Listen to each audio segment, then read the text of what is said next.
Prize বন্ডের পুরস্কার জেতা নিঃসন্দেহে একটি আনন্দদায়ক ঘটনা।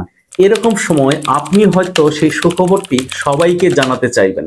সোশ্যাল মিডিয়ায় আপনার পুরস্কারপ্রাপ্ত প্রাইজ বন্ডের ছবি শেয়ার করে আপনার বন্ধু ও পরিচিতজনদের আপনার আনন্দে সামিল করতে চাইবেন।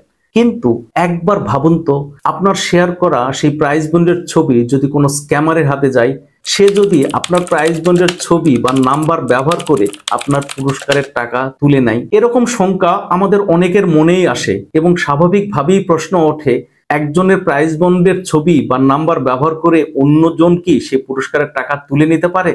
আমরা এমন এক সময় বাস করছি যেখানে প্রতারণা বা স্ক্যামিং খুবই সাধারণ একটি ঘটনা। পৃথিবীর অনেক দেশেই এমন ঘটনা ঘটে এবং আমাদের দেশেও মানুষ প্রতিনিয়ত প্রতারণার নতুন নতুন উপায় বের করে। প্রাইজ বন্ডের ক্ষেত্রেও কি এমনটা হতে পারে? পুরস্কার জেতার আনন্দ এক মুহূর্তে বিষাদে পরিণত হতে পারে।